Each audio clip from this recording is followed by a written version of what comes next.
Cold Comfort Farm by Stella Gibbons. Chapter 7. Flora's spirits were usually equable, but by lunchtime the next day, the combined forces of the unceasing rain, the distressing manner in which the farmhouse and its attendant buildings seemed sinking into decay before her eyes, and the appearance of the characters of her relatives had produced in her a feeling of gloom, which was as unusual as it was disagreeable. "This will not do," she thought, as she looked out on the soaking countryside from her bedroom window, whence she had retreated to arrange some buds and branches, which she had picked on her morning walk. "I am probably hungry. Lunch will restore my spirits." And yet, on second thoughts, it seemed probable that lunch cooked by a starcatter and partaken of in solitude would only make her worse. She had managed yesterday's meal successfully. Judith had provided a cutlet and some junket for her at 1 o'clock, served beside a smoky fire in a little parlor with faded green wallpaper next door to the dairy. Here, too, Flora had partaken of tea and supper. These two meals were served by Mrs. Beadle. An agreeable surprise. It appeared that Mrs. Beadle came into the farm and did her daughter's work on those occasions when Miriam was being confined. Flora'S arrival had coincided with one of these times, which, as we know, were frequent. Mrs. Beadle also came in each day to prepare Aunt Ada Doom's meals. So Flora had thus far escaped meeting Seth and Reuben or any of the other male Starcatters. Judith, Adam, Mrs. Beadle, and an occasional glimpse of Elphine represented her whole knowledge of the inhabitants and servants of the farm. But she was not satisfied. She had wished to meet her young cousins, her Aunt Ada Doom and Amos. How could she tidy up affairs at Cold Comfort if she did not meet any of the Starcatters? And yet she shrank from boldly entering the kitchen, where the family sat at the manger, and introducing herself. Such a move would lower her dignity, and hence her future power. It was all very difficult. Perhaps Judith did not actively intend to keep Flora from meeting the rest of the family, but she had so far achieved this result. But today Flora had decided she would meet her cousins Seth and Reuben. She thought that tea time would present a good opportunity on which to carry out her intention. If the Starcatters did not partake of tea, and it was probable that they did not, she would prepare herself and tell the Starcatters that she intended, with their nominal permission, to do so every afternoon during her visit. But this point could be considered later. At the moment she was going down into Howling to see if there was a pub in which she could lunch. In any other household, such a proceeding would be enough to terminate her stay. Here they probably would not even notice her absence. At 1 o'clock, therefore, Flora was in the saloon bar of the Condemned Man, the only public house in Howling, asking Mrs. Merthyr, the landlady, if she did lunches. A smile indicating a shuddering thankfulness as one who peers into a pit into which others have fallen, while she has escaped, passed over the face of Mrs. Merthyr, as she replied that she did not. "At least only 2 days in August, and not always then," she added gladly. "Could you pretend it was August now?" demanded Flora, who was ravenous.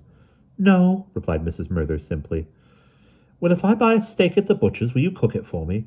Mrs. Merthyr unexpectedly said that she would, and added even more surprisingly that Flora could have some of what they were having themselves, an offer which Flora a little rashly accepted.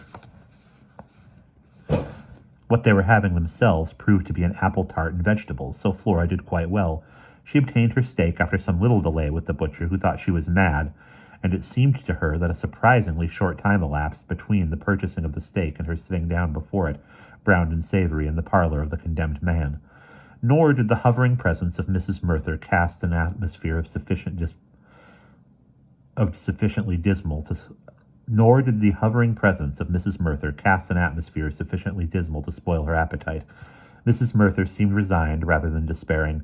Her face and manner suggested the Cockney phrase dear and familiar to Flora in London, "Oh, well, mustn't grumble," though Flora knew better than to expect to hear it in Howling, where everybody felt that they must grumble, and all the time at that. "Now I must be off and see to my other gentleman's dinner," said Mrs. Merthyr, having hovered long enough to see that Flora had all the salt and pepper, bread, forks, and the rest of it that she wanted. "Have you another gentleman?" asked Flora. "Yes, staying here, a book writer," rejoined Mrs. Merthyr. "He would be," muttered Flora. "What's his name?" for she wondered if she knew him. "My bug," was the improbable answer. Flora simply did not believe this, but she was too busy eating to start a long and exhausting argument. She decided that Mr. Mybug must be a genius. A person who was merely talented would have weakly changed his name by deed poll. What a bore it was, she thought. Had she not enough to do at Cold Comfort without there being a genius named Mybug staying a mile away from the farm who would probably fall in love with her? For she knew from experience that intellectuals and geniuses seldom fell for females of their own kidney who had gone all queer about the shoes and coiffure, but concentrated upon reserved but normal and properly dressed persons like herself, who were both repelled and alarmed, not to say bored, by the purposeful advances of the said geniuses and intellectuals. "Well, what kind of books does he write?" she asked. "He's doing one now about another young fellow who wrote books, and then his sisters pretended they wrote them, and then they all died of consumption." Poor young Mommets. "Ha! A life of Branwell Bronte," thought Flora. "I might have known it. There has been an increasing discontent among the male intellectuals for some time at the thought that a woman wrote Wuthering Heights. I thought one of them would produce something of this kind sooner or later. Well, I must just avoid him, that's all." And she fell to finishing her apple tart a little more quickly than was comfortable, for she was nervous lest Mr. Mybug should come in and fall in love with her. "Don't you worry yourself. He's never in afore 2:30, soothed Mrs. Merthyr, reading her thoughts with disconcerting readiness. "He's up on the downs in all weathers, and a nice lot of mud he brings into our house, too. Was everything all right? That'll be 1 and 6pence, please." Flora felt better. On her return walk to the farm, she decided that she would spend the afternoon arranging her books. There were sounds of life in the yard as she crossed it. Buckets clattered in the cowshed, and the hoarse bellow of the bull came from the dark shed. "I don't believe he's ever let out into the fields where the sun's shining," thought Flora, and made a note to see about him as well as about the stark-adders. Belligerent noises came from the hen-house, but nobody was to be seen. At 4 o'clock she came downstairs to look for some tea. She did not bother to glance into her little parlor to see if her own tea were on the table. She went straight into the kitchen. Of course, there were no preparations for tea in the kitchen, she realized as soon as she saw the ashy fire and the crumbs and fragments of carrot left on the table from dinner, that it was rather optimistic of her to have expected any. But she was not daunted. She filled the kettle, put some wood on the fire, and set the kettle on it, flicked the remainders of dinner off the table with Adam's drying-up towel, which she held in the tongs, and set out a ring of cups and saucers about a dinted pewter teapot. She found a loaf and some butter, but no jam, of course, or anything effeminate of that sort. Just as the kettle boiled, and she darted forward to rescue it, a shadow darkened the door, and there stood Reuben, looking at Flora's gallant preparations with an expression of stricken amazement mingled with fury. "Hullo," said Flora, getting her blow in first. "I feel sure you must be Reuben. I'm Flora Post, your cousin, you know. How do you do? I'm so glad to see somebody has come in for tea. Do sit down. Do you take milk? No sugar, of course. Or do you? I do, but most of my friends don't."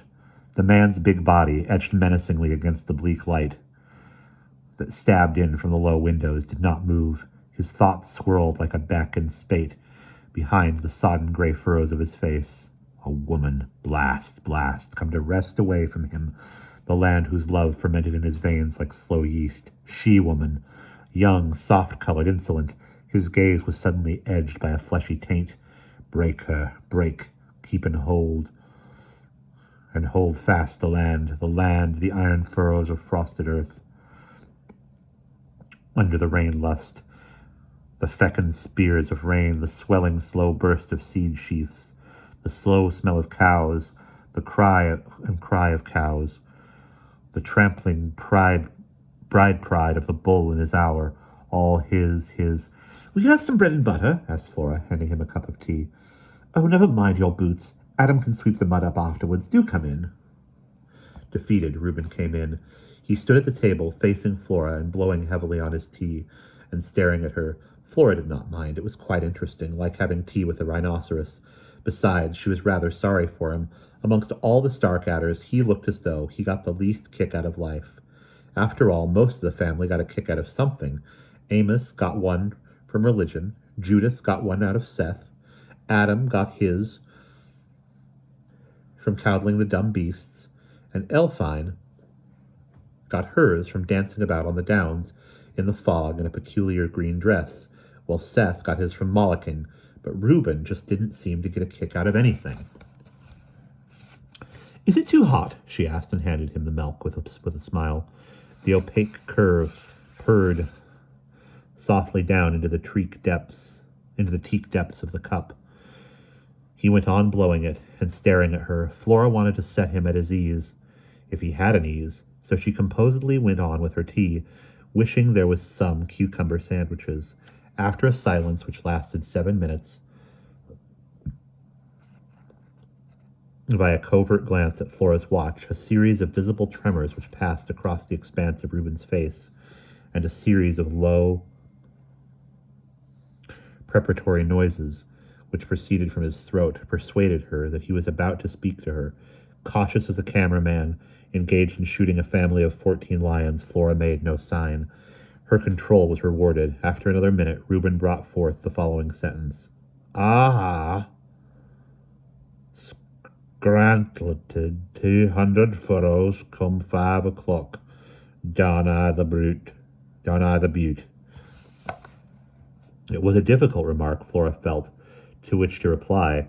Was it a complaint? If so, one might say, "My dear, how too sickening for you." But then it might be a boast, in which case the correct reply would be, "Attaboy!" Or more simply, "Come, that's capital." Weakly she fell back on the comparatively safe remark, "Did you?" in a bright and interested voice. She saw at once she had said the wrong thing. Reuben's eyebrows came down and his jaw came out. Horrors! He thought she was doubting his word. I did too. 200 from Ticklepenny's corner down to Nettlefinch. I, without hand to aid me. Could you have done that? No, indeed, replied Flora heartily, and her guardian angel, who must, she afterward decided, have been doing a spot of overtime, impelled her to add, "But then you see, I shouldn't want to." This seemingly innocent confession had a surprise effect on Reuben. He banged his cup and thrust his face forward, peering intently into hers. "Wouldn't you then? Aye, but you'd pay a hired man good money to do it for you, I'd lay, wasting the farm's takings."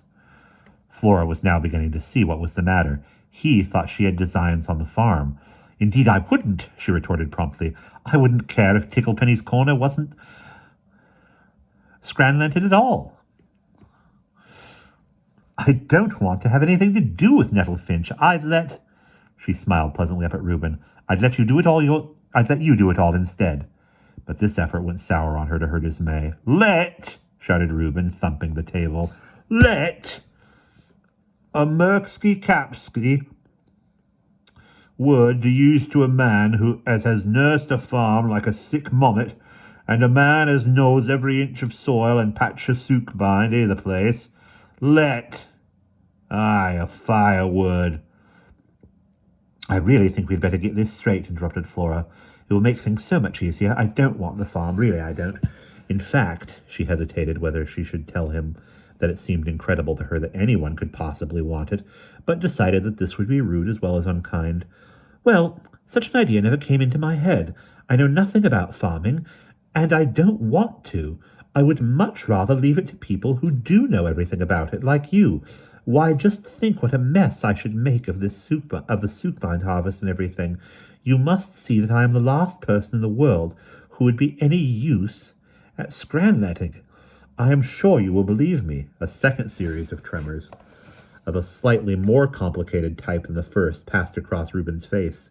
He seemed about to speak, but in the end he did not. He slapped down his cup, gave a last stare at Flora, and stumped out of the kitchen. This was an unsatisfactory end to the interview, which had begun well, but she was not disturbed. It was obvious that even if he did not believe her, he wanted to, and that was half the battle. He had even been on the verge of believing her when she made the lucky remark about not wanting to scranlet, but only his natural boorishness and his suspicious nature had prevented him. The next time she assured him that she was not out after Cold Comfort Farm, Reuben would be convinced that she spoke the truth. The fire was now burning brightly. Flora lit a candle, which she had brought down from her bedroom, and took up some sewing, with which to beguile the time until supper in her own room. She was making a petticoat and decorating it with drawn threadwork. A little later, as she sat peacefully sewing, Adam came in from the yard. He wore, as protection from the rain, a hat which had lost, in who knows what dim hintermath of time, the usual attributes of shape, color, and size, and those more subtle race-memory associations which identify hats as hats, and now resembled some obscure natural growth, some moss or sponge or fungus, which had attached itself to a host. He was carrying between finger and thumb a bunch of thorn twigs, which Flora presumed that he had just picked from one of the trees in the yard, and he held them ostentatiously in front of him like a torch. He glanced spitefully at Flora from under the brim of the hat as he crossed the kitchen, but said nothing to her. As he placed the twigs carefully on a shelf above the sink, he glanced round at her, but she went on sewing and never said a word. So after rearranging the twigs once or twice and coughing, he muttered, "Aye, them'll last me till Michaelmas. It's clear the dishes. To clutter the dishes with, there's nothing like a thorn twig for cluttering dishes. Aye, a rope's as good as a halter to a willing horse. Curses, like rookses, flies home to rest. In bosoms and bonses." It was clear that he had not forgotten Flora's advice about using a little mop to clear the dishes. As he shuffled away, she thought that she must remember to buy one for him the next time she went into howling. Flora had scarcely time to get over this before there sounded a step in the yard outside, and there entered a young man who could only be Seth. Flora looked up with a cool smile. "How do you do? Are you Seth? I'm your cousin, Flora Post. I'm afraid you're too late for any tea, unless you would like to make some fresh for yourself." He came over to her with the lounging grace of a panther and leaned against the mantelpiece. Flora saw at once that he was not the kind that could be fobbed off with offers of tea. She was for it. "What's that you're making?" he asked. Flora knew that he hoped for a pair of knickers, that he hoped it was a pair of knickers. She composedly shook out the folds of the petticoat and replied that it was an afternoon tea-cloth.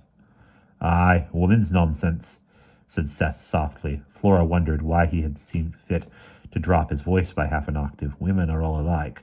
Aye, fussing over their fal-lals and bedders in a man's eyes when all they really want is a man's blood and his heart out of his body, and his soul and his pride. "Really?" said Flora, looking in her work-box for scissors. "Aye." His deep voice had jarring notes which were curiously blended into an animal harmony, like the natural cries of a stoat or teasel. "That's all women want, a man's life.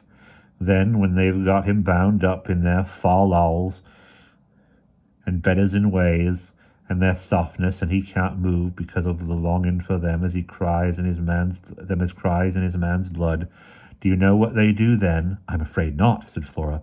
"Would you mind passing me that reel of cotton on the mantelpiece just by your ear? Thank you so much." Seth passed it mechanically and continued, "They eat him, same as the hen spider eats the cock spider. That's what women do, if a man lets them." "Indeed," commented Flora. "Aye, but I said if a man let 'em. Now, I don't let no woman eat me. I eats them instead." Flora thought an appreciative silence was the best policy to pursue at this point. She found it difficult indeed to reply to his words, since this conversation in which she had participated before at parties in Bloomsbury as well as in drawing-rooms in Cheltenham was, after all, mainly a kind of jockeying for place, a shifting about of the pieces on the board before the real game began.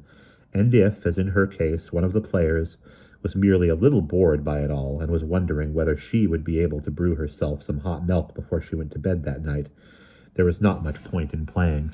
True, Cheltenham and Bloomsbury gentlemen did not say in so many words that they ate women in self-defense, but there was no doubt that this was what they meant. "That shocks you, eh?" said Seth, misinterpreting her silence. "Yes, I think it's dreadful," replied Flora, good-naturedly meeting him halfway. He laughed. It was a cruel sound, like the sputter of a stoat as it sinks its feet into the neck of a rabbit. "Dreadful, aye. You're all alike. You're just the same as the rest, for all your London ways. Mealy mouthed as a school kid. I'll lay you don't understand half of what I've been saying, do you, little innocent? I'm afraid I wasn't listening to all of it, she replied, but I am sure it was very interesting. You must tell me all about your work sometime. What do you do now on the evenings when you aren't eating people? I goes over to Beershorn, replied Seth rather sulkily. The dark flame of his male pride was a little suspicious of having its leg pulled. To play darts? Flora knew her APH. No, me play that kids' game with a lot of old men. That's a good un, that is. No, I go to the talkies. And something in the inflection which Seth gave to the last word of his speech, the lingering, wistful, almost cooing note which invaded his curiously animal voice, caused Flora to put down her sewing in her lap and glance up at him. Her gaze rested thoughtfully upon his irregular but handsome features. The talkies, do you? Do you like them? Better nor anything in the whole world, he said fiercely. Better nor my mother, nor this farm, nor Violet down at the vicarage, nor anything. Indeed, mused his cousin, still eyeing his face thoughtfully. That's interesting, very interesting indeed. I've got 74 photographs, a lot of funchal, confided Seth, becoming in his discussion of his passion like those monkeys which are described as almost human. Aye, and 40 a Jenny Carroll, and 55 a Laura Valley, and 20 a Carline Heavy Tree, and 15 a Sigrid Maelstrom, aye, and 10 a Penella Baxter, signed ones. Flora nodded, displaying courteous interest, but showing nothing of the plan which had suddenly occurred to her, and Seth, after a suspicious glance at her, suddenly decided that he had been betrayed into talking to a woman about something else than love, and was angry. So muttering that he was going off to Beershorn to see Sweet Sinners, he was evidently inflamed by this discussion of his passion. He took himself off. The rest of the evening passed quietly. Flora supped off an omelette and some coffee, which she prepared in her own sitting room. After supper she finished a design upon the breast of her petticoat, read a chapter of Macaria or Altars of Sacrifice, and went to bed at 10 o'clock. All this was pleasant enough, and while she was undressing she reflected that her campaign for the tidying up of Cold Comfort was progressing quite well. When she thought that she had only been there 2 days, she had made overtures to Reuben. She had instructed Miriam, the hired girl, in the precautionary arts, and she had gotten her bedroom curtains washed. They hung full and crimson in the candlelight. She had discovered the nature of Seth's grand passion, and it was not women but the talkies. She had had a plan for making the most of Seth, but she could think that out in detail later. She blew out the candle. But, she thought, settling her cool forehead against the cold pillow, this habit of passing her evenings in peaceful solitude in her own sitting room must not make her forget her plan of campaign.